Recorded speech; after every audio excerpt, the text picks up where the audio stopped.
你有没有发现一件邪门的事？现在日子越好过，人反倒越娇气了，没下地干活，没出大力气，可一天到晚累得慌，睡多久都缓不过来。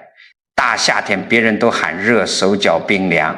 心里头也总敞亮不起来，一点小事就犯愁，翻来覆去睡不着，去医院吧，啥毛病都查不出来，就说你亚健康。我告诉你们，其实哪里是什么亚健康啊？这也不是你年纪大了自然老化的事，这是你命里的那个太阳快要下山了，你身体里保命的底牌已经快被你给打光了。你们要晓得，咱们老祖宗在几千年前就已经把这个生死玄机讲透彻了。老祖宗留下的经典里有一句话叫做阳气者低，若天与日。什么意思呢？就是说人身上的这个阳气啊，就像是高高悬在天上的太阳一样。你想想看，如果没有太阳，咱们生存的这个地球是个什么光景？那绝对是一片漆黑，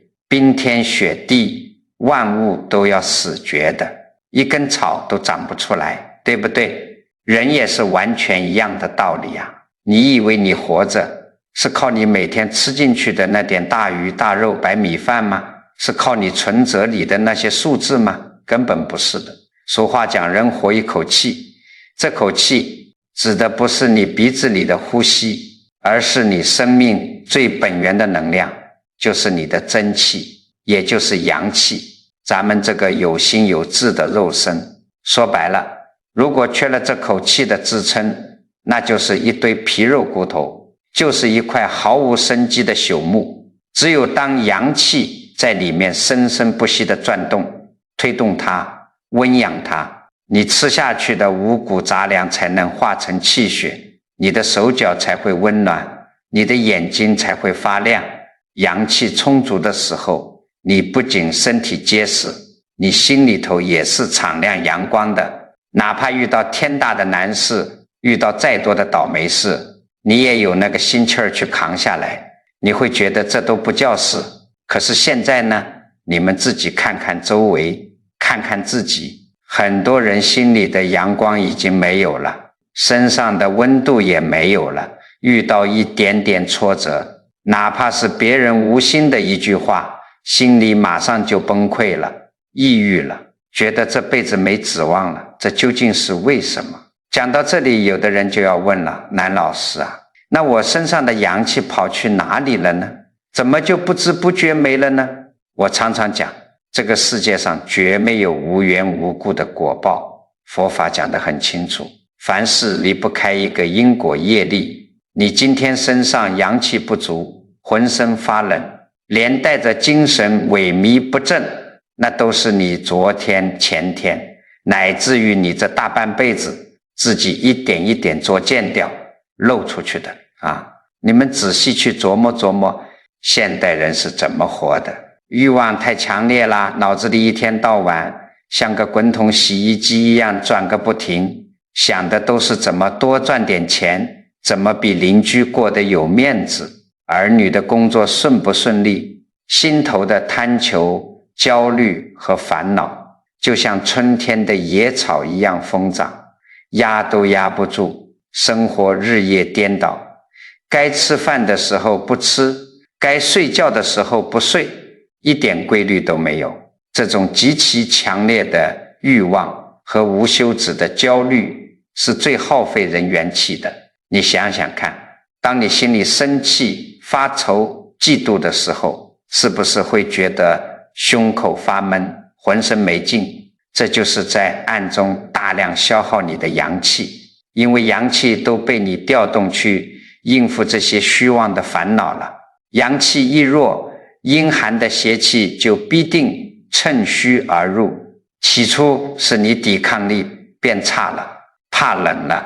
这都还只是浅层面的报应。再往深一层走，阴暗的能量完全占了上风，你的情绪就彻底垮塌了，开始陷入严重的抑郁，这都是因果现前啊！所以我今天一定要跟诸位把这桩事掰开来揉碎了讲清楚。命由心转，寿由阳定。你的寿命长短，你的晚年能不能少进几次医院，能不能有福气安度余生，全看你这副身子骨里究竟还剩下了多少阳气。如果你还是执迷不悟，不知道生命运转的根本规律，哪怕你家里堆着金山银山，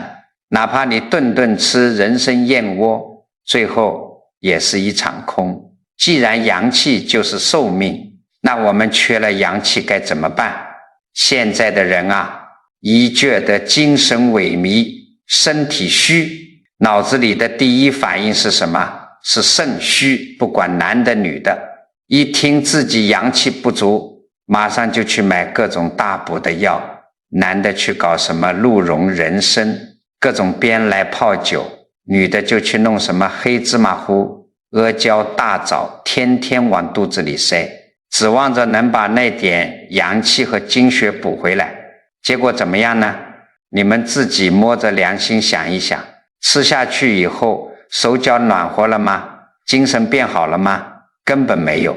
反而吃得天天口干舌燥，嘴巴里长溃疡，甚至晚上烦躁的连觉都睡不着。可是两条腿一双脚还是冰凉冰凉的，这叫什么？这就叫上火下寒。你不仅没把命给补回来，反而添了新毛病。为什么会这样？因为你完全不懂咱们老祖宗传下来的生命科学。你们要晓得，肾里面的那个阳气，那是先天带来的本钱，就像是你父母留给你的一笔遗产，但这笔遗产它是有限的啊！你每天活着，哪怕是喘气、眨眼、动脑筋，都在花这笔钱。你要想这笔钱不花光，必须要有一个赚钱的门道，天天往里面存新钱，对不对？这个存钱的门道在哪里？根本不在肾，而在你的脾胃。黄帝内经里有一句救命的话，叫做五脏六腑皆禀气于胃。这句话你们一定要记在心里。什么意思呢？就是说你身体里五脏六腑运转所需要的所有能量，也就是后天的阳气，全是靠脾胃消化五谷杂粮转化来的。脾胃就像是身体里的一个大火炉，你吃进去的饭菜就像是煤炭，只有这个炉子火烧得旺，把煤炭化成了热能，这股热能才能变成营卫之气，去温暖你的全身，去支援你的肾。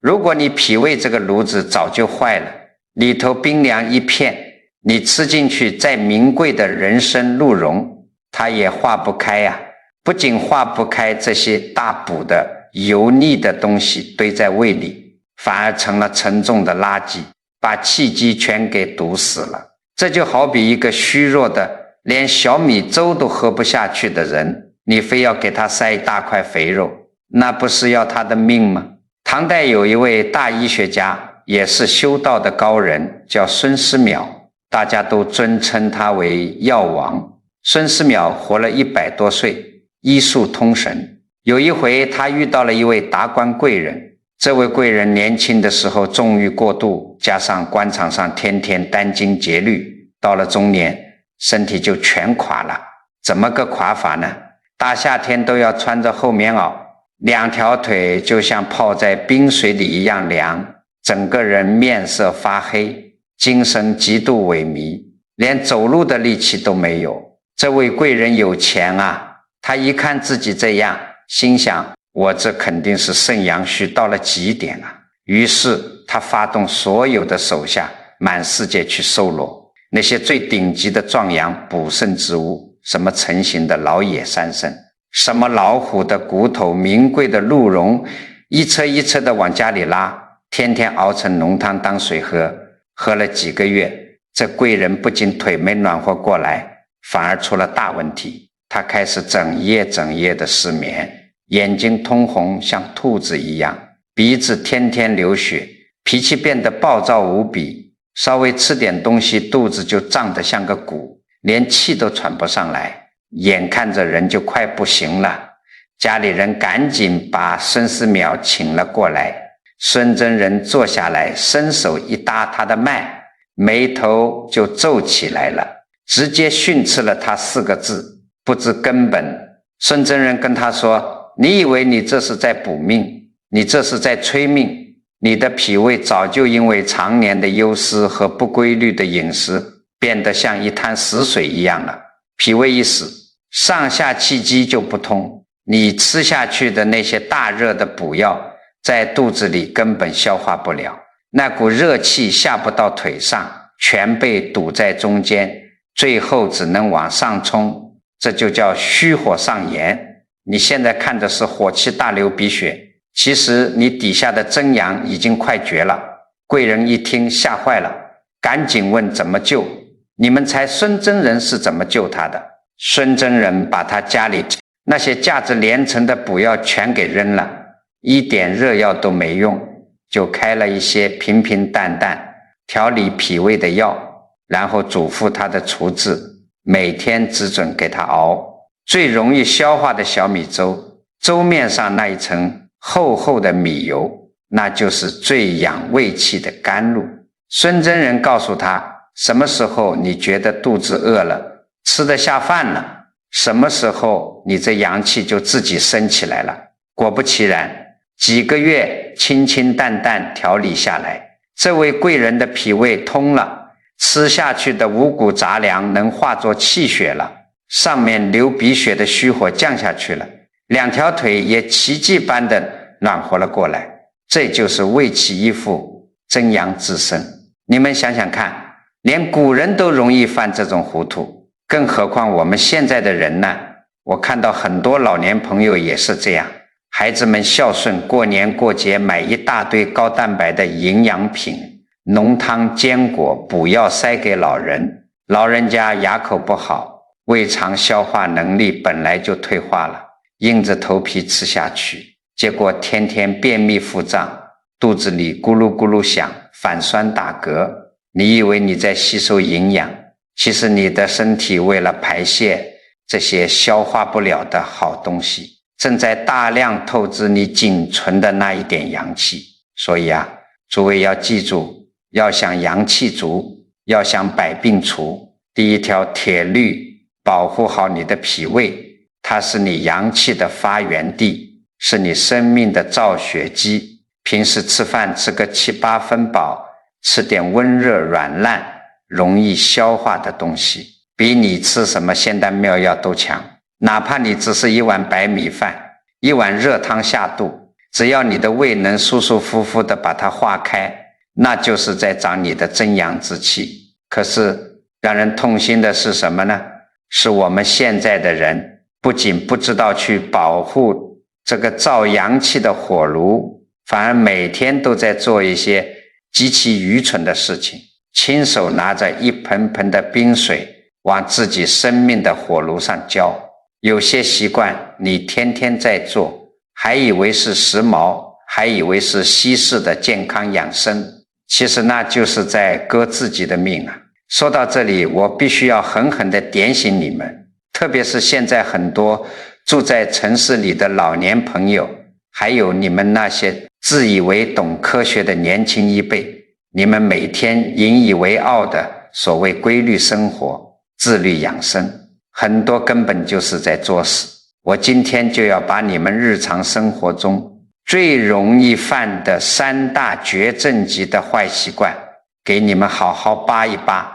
你们自己对号入座，看看是不是每天都在不知不觉中把自己这条命往绝路上推。我们先从一天里头最关键的那个点说起。这个道理很简单，一天12个时辰，最要命的是什么时候？是子时，也就是晚上的11点到凌晨1点。现在的人啊，到了晚上11点，眼睛瞪得比铜铃还大，抱着个手机看电视剧，刷短视频，看各种乱七八糟的新闻，脑子兴奋得不得了，完全没有要睡觉的意思。你们要晓得，子时是一天之中阴气最重，阳气刚刚在极升的地方，萌生出一点点小火苗的时候，这就好比是寒冬腊月的大雪天，地底下刚刚有一颗小小的种子在发芽，这个时候天地都在闭藏，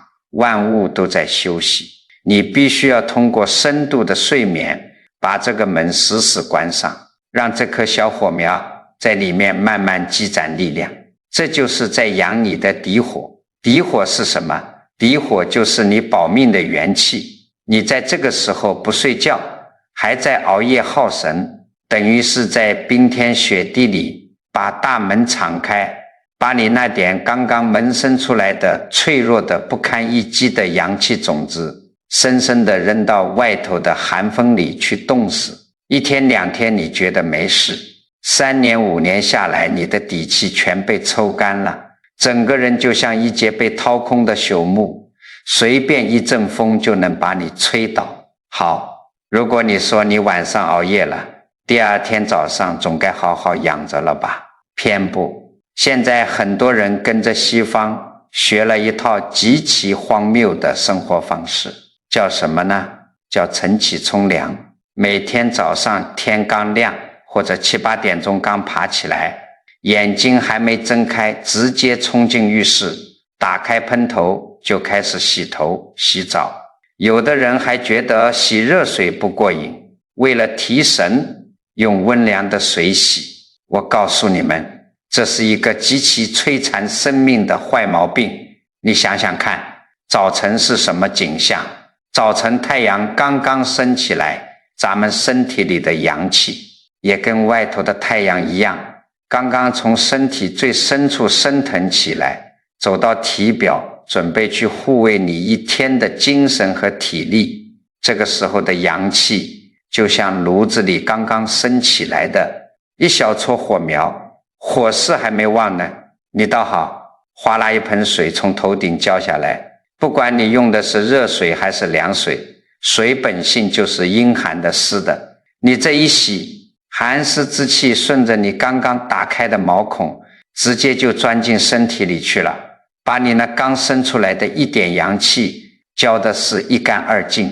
阳气被浇灭了，阴寒之气进去了，你这一天怎么可能有精神？时间久了，你的头脑天天昏昏沉沉，颈椎痛，肩膀痛，偏头痛全找上门了。这就是你亲手用水把自己的阳火给浇灭了的果报。除了熬夜和早起洗澡，最可怕的还在此上面。前面我们讲了，脾胃是造阳气的火炉，要吃温热好消化的。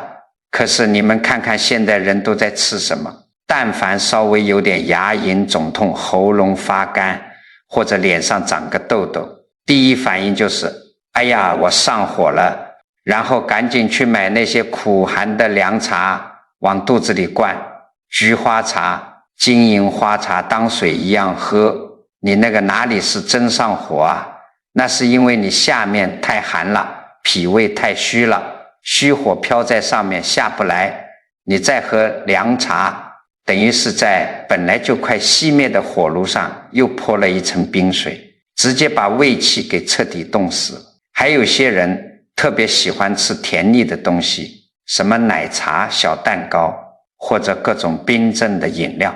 太甜太腻的东西生什么？生痰湿。痰湿就像是一团黏糊糊的烂泥，把你中焦的道路全给堵死了，阳气想升不上去，想降不下来，全部郁结在里面。几年前有个学生带着他母亲来找我，这位阿姨大概70来岁，早些年跟着儿子搬到海外去生活了，家里条件极其优越，阿姨文化程度也高，非常讲究生活品质。她一坐下来，我就看到她满脸的灰暗，一点光泽都没有，裹着一件厚厚的外套，那手伸出来一搭，凉得像从冰柜里拿出来的石头。不仅如此，他整个人的情绪非常不对劲，眼神是散的，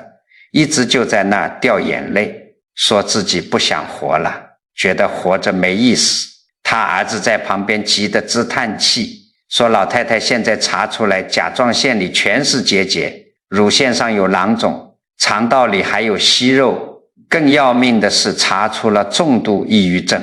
西医开了抗抑郁的药，吃了大半年，人越吃越木讷。我就问这个阿姨，你平时在国外都是怎么过日子的？饮食起居是个什么情况？他儿子替他回答了，说南老师，我妈可注重养生了，比我们年轻人都自律。她每天早上6点准时起床，第一件事就是去浴室洗头洗澡，洗完澡用那种原汁机榨一大杯冰镇的芹菜黄瓜苦瓜汁，说是排毒抗氧化。中午呢，基本上不吃热腾腾的米饭炒菜，就吃那种西式的生冷蔬菜沙拉，淋点油醋汁，说是去脂减肥。他这套习惯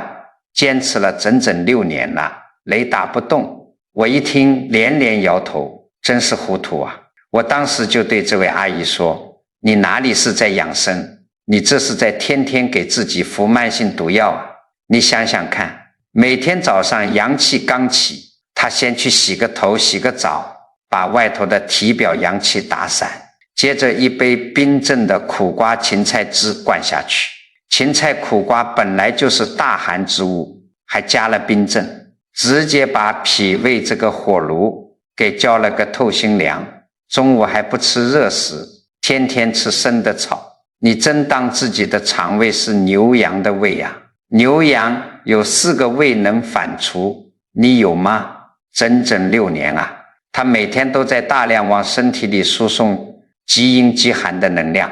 脾胃的阳气被彻底摧毁了，身体里水液代谢不动，那些阴寒的液体就变成了痰浊淤血。佛法讲得很清楚，万法皆空，因果不空。你种了极阴极寒的因，就一定结出冰冷堵塞的果。那些甲状腺结节、乳腺囊肿、肠道息肉是怎么来的？那就是体内的阴寒之气凝结成了冰块，长成了有形有质的肿瘤啊。那他为什么会重度抑郁呢？这个道理更是一针见血。人的情绪和身体的阳气是紧密相连的，阳气代表着光明、温暖、向上的力量。当一个人体内的阳气被耗损到了极点，身体里面一片漆黑、阴冷、潮湿，没有任何生机，你的心怎么可能开朗得起来？他的肉身已经变成了阴寒之气的牢笼，心性自然就被这些阴暗的能量死死困住了，脑子里生出的全都是绝望、悲观、厌世的念头。这不是他想不开，是他的身体里根本没有阳光去驱散阴霾了。听完我这番话，那个阿姨捂着脸嚎啕大哭。她说，我都不知道啊，别人都说这样健康，我就照着做，结果把自己折磨成了这个人不人鬼不鬼的样子。所以诸位啊，千万不要再去迷信那些违背天地自然规律的教条了。你违背了老祖宗顺应天时的智慧，逆天而行，老天爷是不跟你讲情面的，直接在你的寿命和家运上扣钱。讲到这里，你们心里可能会有些害怕，可能很多人这会儿正在想，南老师，你刚才说的那个阴寒之气凝结成场包块，还有那个抑郁症跟阳气的关系，能不能再给我们讲得透彻一点？那些要命的恶疾到底是怎么一步一步在身体里成型的？我告诉你们，咱们老祖宗在《黄帝内经》里早就给出了答案，而且极其精辟，就6个字：阳化气，阴成形。你们要晓得，这6个字可是把宇宙生命的根本底牌都给掀开了。听起来好像很玄奥，其实这个道理很简单。我给你们打个比方，你拿一口锅，里面装满水，如果你在锅底下生一盆旺旺的火，这个水会怎么样？水吸收了火的热量，是不是就开始翻滚，最后变成了水蒸气，往上飘散开了？这个水蒸气无形无相，能滋润万物，这就叫阳化气。火就是阳水蒸气，就是气。那反过来呢，你把锅底下的火给抽了，把这锅水端到3、9天的室外，放到冰天雪地里去冻着，这锅水会发生什么变化？它慢慢就不流了，变稠了，最后咔嚓一下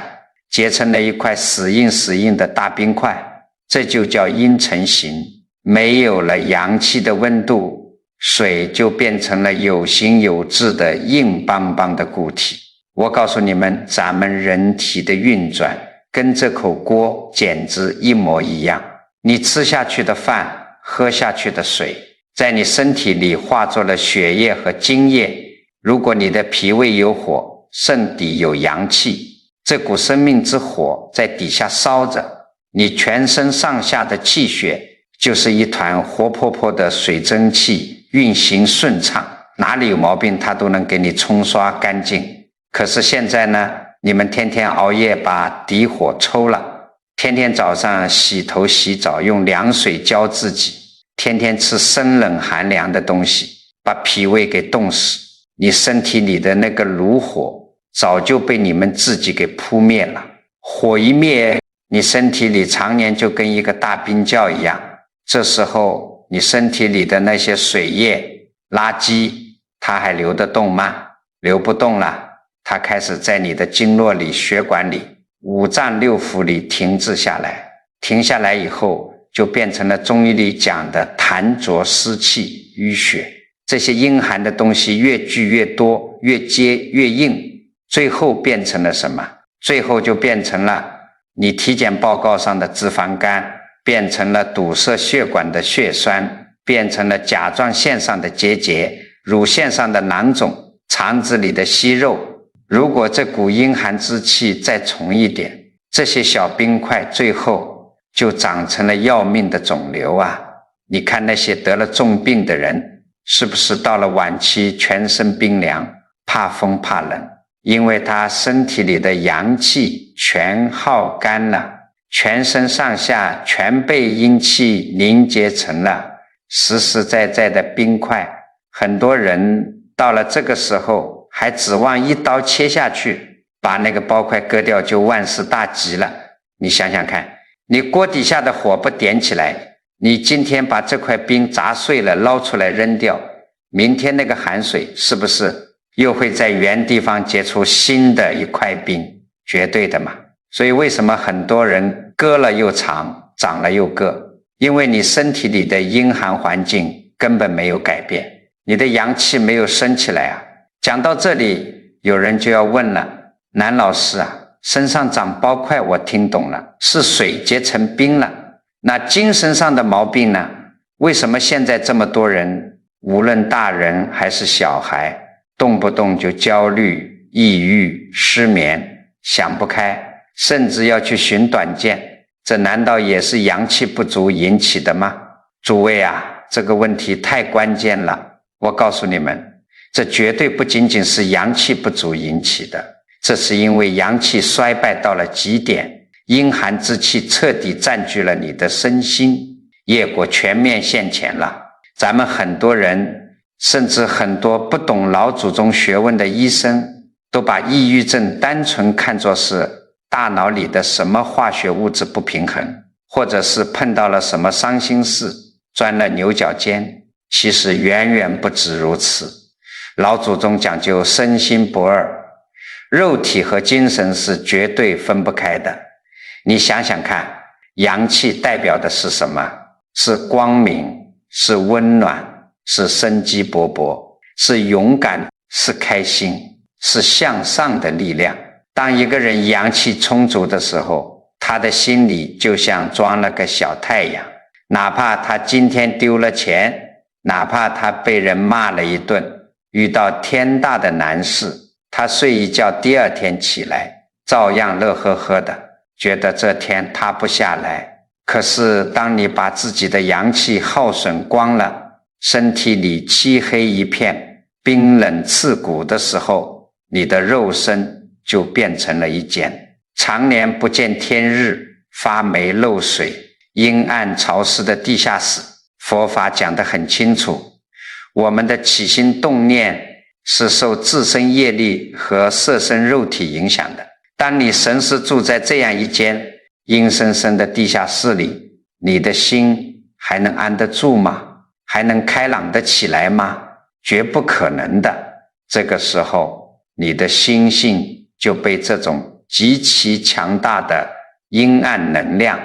给死死控制住了。阴气对应着什么情绪？是恐惧，是悲伤，是绝望，是死寂。这时候你的脑子里不受控制的就会往最坏的地方想，哪怕外面阳光明媚，哪怕儿女对你再好，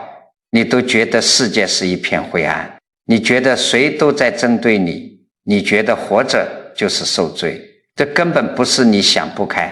这是因为你身体里的太阳熄灭了，没有力量去拨开那些阴霾啊。有些得了严重抑郁的人吃很多控制神经的药，效果不好，反而越吃越木讷，因为很多药性是偏寒凉的，虽然强行把你活跃的神经给压制住了，但把你底子里最后一点微弱的阳气也给伤了。阳气越虚，阴寒越重，最后那股绝望的力量就把整个人彻底拖进深渊里去了。这在因果上讲，就是你平日里无休止的贪求、傲慢，违背自然规律的作息，一点点磨光了护体的阳气，最后招来了这股阴寒的业力反噬。所以我经常看到一些老人家或者是年轻的小辈跑到我这里来哭诉，说自己天天抑郁焦虑，浑身是病，问我该念什么经，该求哪个菩萨保佑。我常常叹气呀，你把你自己的那个真菩萨，也就是你身体里的元气阳气给弄死了，你求外头的菩萨有什么用？你每天还在熬夜，还在吃冰镇西瓜，还在为了几百块钱跟邻居怄气，你的阳气像个破了洞的水桶一样哗哗往外漏。你指望菩萨从天上掉个火把给你取暖吗？你们要晓得，要想化解这满身的包块，要想把抑郁焦虑从心里头赶出去，唯一的出路就是赶紧把你生命里的这个火炉重新升起来，让阳光重新照进你那个阴暗发霉的地下室。只要太阳出来了，什么冰块化不开，什么阴霾散不尽，阳气一足，阴邪自退，百病自然就消除了。那么问题就来了，咱们的阳气已经被自己作践的差不多了，漏光了，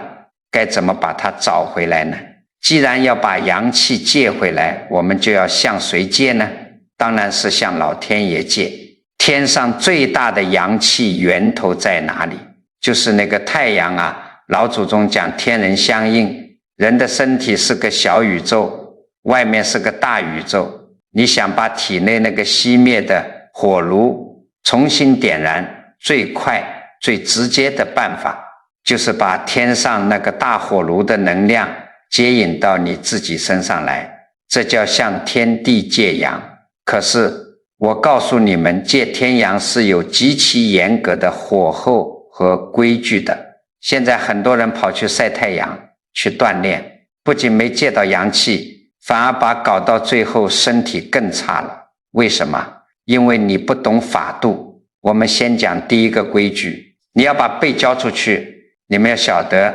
我们人体有一条阳气的总枢纽，叫做督脉。这条督脉在哪里？就在你的脊柱正中，从你的尾骨一直往上走，穿过脖颈连到头顶，它就像是咱们公路网的国道主干线，总管你全身上下所有的阳经。老祖宗讲腹为阴，背为阳，你想要身体里的阳气足，就要把后背的大门打开，让太阳的真火顺着这条督脉照进去。所以我经常教那些身上寒气重，总是发冷，心情抑郁的朋友，每天抽出10几分钟，找个太阳晒得到的地方，在屋里隔着玻璃也没关系。你转过身去，把你那个后背，尤其是脊椎骨这一条，结结实实的交给太阳去烤，你会感觉到一股暖流顺着脊梁骨一点点往下钻，这就是在给你的生命充电，把大宇宙的阳气冲进你的小宇宙里。但是千万要注意第二个规矩，也就是最要命的一个错误，时辰不对。很多人大中午的顶着大太阳跑出去晒，那是绝对不行的。你想想看，中午11、2点，那是烈日当空，那个太阳是毒的，是用来烤焦大地的。你去晒那个大毒日头，不仅补不进去阳气，反而会把你身体里本来就少得可怜的那点阴精水液给烤干了。真正借阳气应该在什么时候？在这个早晨的8、9点钟，这个时候的太阳刚升起来没多久，阳光是温和的，生机勃勃的，这叫少阳之气。你借这股少阳之气，它到你身体里，就像春天唤醒万物一样，慢慢的把你冰冻的五脏六腑给化开，一点都不伤人。除了晒背，借阳气最大的一个致命误区在哪里？我必须要狠狠敲打一下你们这些喜欢盲目运动的人。现在很多老年人，或者是那些觉得自己身体虚的年轻人，听人家说要多运动能生阳气，好嘛，天天一大早跑去爬山，去跑步，去健身房疯狂挥洒汗水，搞得是大汗淋漓，衣服都能淋出水来。我告诉你们，这是在加速你们的衰败啊！咱们老祖宗的医学里讲得清清楚楚，汗为心之液，你流出来的那不是水，那是你的心血，是你身体里的阴精精华，而且阳气是依附在阴经上的，阳气要靠这些水液来兜着。你大汗淋漓的时候，你身体里的毛孔全打开了，不仅把水给漏光了，你那点仅存的底火阳气也跟着这身大汗全部散到空气里去了。本来就虚，你还这么去泄，运动完以后，你是不是觉得更累了，甚至心慌气短，只想瘫在床上一动不动？这就叫大汗亡阳。关于这个顺应时辰、温和生阳的规矩，我给你们讲讲历史上寿命最长的皇帝是怎么做的。诸位都知道，古代当皇帝的那是天天殚精竭虑，绝大部分都活不长。但是乾隆皇帝硬是活到了89岁高龄，他靠的是什么？他靠的就是一套顺应天地的借阳法。乾隆皇帝有一条雷打不动的规矩，叫做晨起迎日，时常事务。他每天早起面对初升的太阳，绝对不会去跑得满头大汗，他做的都是极其舒缓轻柔的动作，把自己的呼吸跟天地初生的阳气完全融为一体。他的核心法度就是身上微微有一点点发热，只要这股暖意在经络里走起来了，马上就停，绝不让自己流出一滴大汗，因为他懂得微微一动，气血循环，阳气就被唤醒了。但要是大动干戈，气血狂奔泄汗，那就是在把寿命往外甩。所以我常常劝大家，特别是体质本来就虚寒，常常觉得精神萎靡的朋友，你要去运动生阳，最好就是效仿古人，做那些不流大汗的舒缓导引。比如有一招非常管用的保命法，叫做点脚生津。这招怎么做呢？太简单了，3岁小孩都会。你早上8、9点钟背对着太阳站好，两脚并拢，然后把脚后跟慢慢的提起来，感受脚趾头紧紧抓地的那个劲儿，提起来，停住2、3秒，再慢慢的放下去。就这么一上一下的点脚，你想想看，当你垫脚的时候，你小腿肚子上的肌肉一紧一松，这不就是一个人体自带的小水泵吗？它直接把你下半身淤积的冰冷的血液慢慢的往上推，而且脚底是诸多经络的起始点，你这么一刺激，下盘的阳气就开始往上走，跟后背晒进来的太阳光一汇合，全身马上就通透了。你不需要做几百下，你就迎着早晨的太阳，背对着它，安安静静的颠个10几20下，感觉到后背发热了，手心脚心不冰了，额头上微微有一点点毛毛汗要出来的意思了，马上就收住，这就叫恰到好处，这就叫向天地成功借到了真阳之气。但是话又说回来，你今天好不容易从老天爷那里借来了这点阳气，你得能把它存得住啊。很多人上面借了阳气，下面却是个漏斗，一边借一边漏，体内的寒湿之气全堆在肚皮底下排不出去。那这个刚刚借来的阳气到底该怎么把它死死锁在身体里，并且把肚子里的阴寒垃圾给清空呢？我告诉你们，你向老天爷借来的这点阳气，就像是你辛辛苦苦赚来的钱。如果你赚了钱，却把你家的大门市场大开着，那贼风冷气一刮进来，不就全给你偷光吹没了吗？身体的大门在哪里？最容易漏阳气的大门就在你的脚底下。咱们老祖宗有句救命的老话，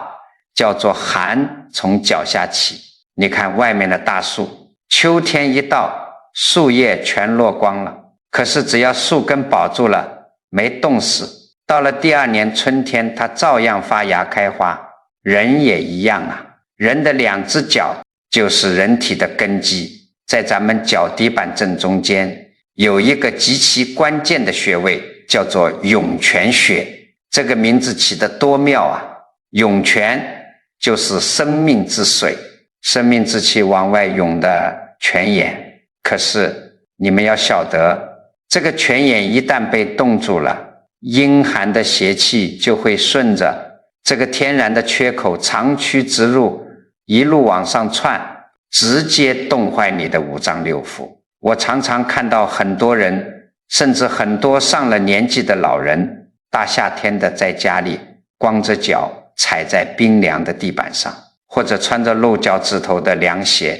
在空调房里走来走去。你以为这是图凉快？我告诉你，你这是在引贼入室，阴寒之气无孔不入，从脚底板一钻进去，就把你白天好不容易晒背借来的那点阳气一口气全给扑灭了。那到底怎么才能守住这个门户呢？这个道理很简单，老祖宗几千年来都在用的笨办法、土办法，其实就是最高明的养生法。每天晚上用热水泡脚，千万不要小看这盆热水啊！你每天晚上睡觉前弄一盆热乎乎的水，把2只脚放进去泡透，水温不需要烫的人龇牙咧嘴，只要觉得温热舒服，泡个20-30分钟，泡到后背发热，额头上微微有一点点汗意，马上就擦干。这叫什么？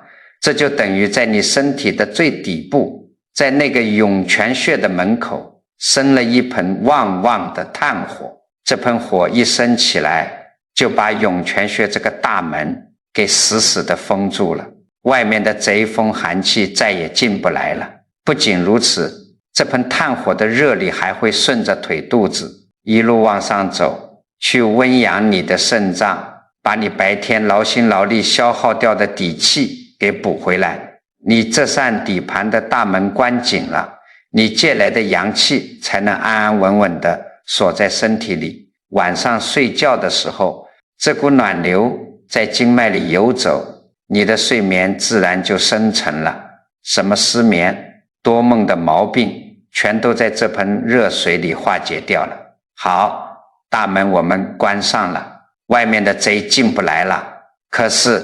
咱们身体里本来就已经积攒下来的那些寒湿垃圾呢，那些盘踞在中下焦的阴气又该怎么清扫出去？这就涉及到了下盘的第二个大问题。我看到很多老人家或者一些中年朋友胳膊腿都细细瘦瘦的，可是肚子却挺得老高，像个发面的大馒头一样，你用手去按一按，那个肚子根本不是紧实饱满的，而是松松垮垮软绵绵的，而且往往摸上去还是一片冰凉。很多人跑来跟我抱怨，南老师啊，我现在连肉都不敢多吃，天天吃素，喝口凉水都长肉，这个肚子怎么减都减不下来，走2步路就喘，这是怎么回事啊？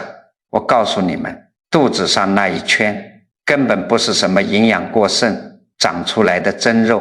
老祖宗讲10胖9虚，这就是典型的阳气严重不足，阴寒湿气全部堆积在肚子里，排不出去，变成了一个巨大的垃圾场。你想想看，肚子这一圈是什么地方？这是咱们人体的中下焦，装的都是最重要的5脏6腑。因为你脾胃的阳气虚了，化不开水湿了，那些没有用的废水废渣全部停在肚子里。你的身体是很聪明的，它为了保护这些脆弱的内脏不被冰冷的湿气冻坏，就会本能地长出一层又一层厚厚的脂肪来保暖。所以越是阳虚怕冷的人，肚子上的虚肉就越多。你不把里面的寒气化开，不把下水道打通，你就是活活饿死，这圈肉你也减不掉。佛法讲得很清楚，万事万物都有一个对治的法门，对付肚子上这一圈冰冷的寒湿垃圾，老天爷在造人的时候早就给咱们备下了一把绝妙的大扫帚。这把扫帚在哪里？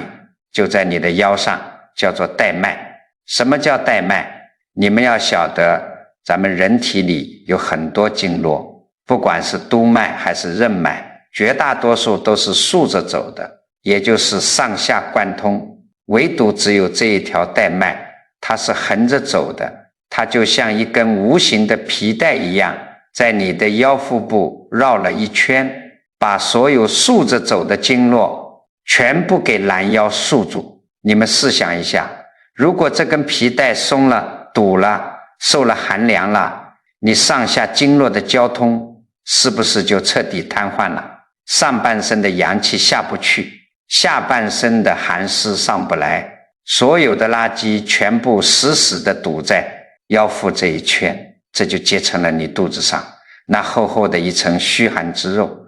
所以想要把下水道打通，把陈年垃圾扫地出门，方法太简单了。每天没事的时候，你就坐在椅子上，或者站着散步的时候，把2只手握成空心的拳头，去敲打你腰腹两侧，大概就是平时系裤腰带的这一圈位置，不用使蛮力，要稍微用点巧劲，有节奏的砰砰砰的去敲打，每天敲个200-300下，你只要踏踏实实的坚持敲上一段时间，你会发现一个非常神奇的现象，你会开始经常打嗝，或者肚子里经常咕噜咕噜的响，甚至排气放屁增多，每天去厕所排便也变得极其通畅了。这是怎么回事？这就是你带脉里的气机重新转动起来了。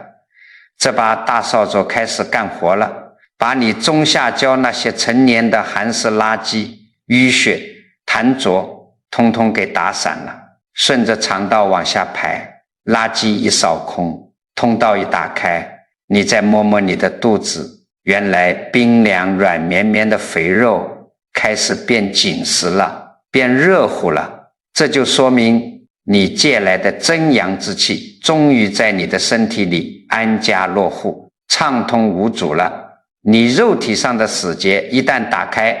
你心头的那些郁结也就跟着散了。一个人只要阳气充足了，气脉全通了，就像身体里升起了一轮明晃晃的太阳，拨开了所有的阴霾，化开了所有的湿寒。到了这个时候，你不仅体型恢复了正常，整个人更是气色红润，精力旺盛，什么精神萎靡、焦虑、抑郁，什么手脚冰凉、亚健康，全都在你这浩荡的纯阳之气面前烟消云散了。这才是真正的拔除了病根，这才是真正的把命牢牢攥在了自己手里啊。好了，这身体里的风水阴阳的造化，今天我已经给你们掰开揉碎，讲得透透彻彻了。但是我知道你们有些老人家年纪大了，记性不好，或者听得热闹，转头一出门打个麻将，买个菜，又把老祖宗的救命法宝忘得一干二净了。所以就像老妈子一样，今天这堂课的最后，我再给你们死死地啰嗦一遍这几条铁律，你们就是拿笔写在纸上，贴在冰箱门上，也得给我记住。首先有3件漏命的蠢事，打死也不能再做了。第一件，子时晚上11点以后还不睡觉，你那是在熬夜吗？你那是在抽你寿命的底火，赶紧把手机放下，乖乖闭上眼睛睡觉。第二件，早上刚起床就去洗头洗澡，一盆水浇下去，你把刚刚升起来的那点护体阳气全给浇灭了，这叫亲手把贼风寒气引进门。以后洗澡尽量放到下午或者傍晚去洗。第三件，管住你们的嘴，别动不动就喊上火去喝那些苦寒的凉茶，更别天天吃冰镇西瓜，吃甜的发腻的糕点。你把你脾胃那个造阳气的火炉给冻死了，毒死了，你吃再多名贵补药全成毒药，那阳气漏光了，该怎么补回来呢？这几个救命的招数，你们每天按时照着做。第一步，向天借阳，早上8、9点钟，迎着温和的太阳，把后背的督脉亮出来晒一晒，同时做做点脚生津。记住那个要命的规矩，微微出汗马上停，千万不能大汗淋漓。第二步，守住大门，每天晚上睡觉前弄盆温热的水把脚泡透，泡到后背微微发热，这就等于在你脚底的涌泉穴生了一盆炭火，把阴寒之气死死挡在门外。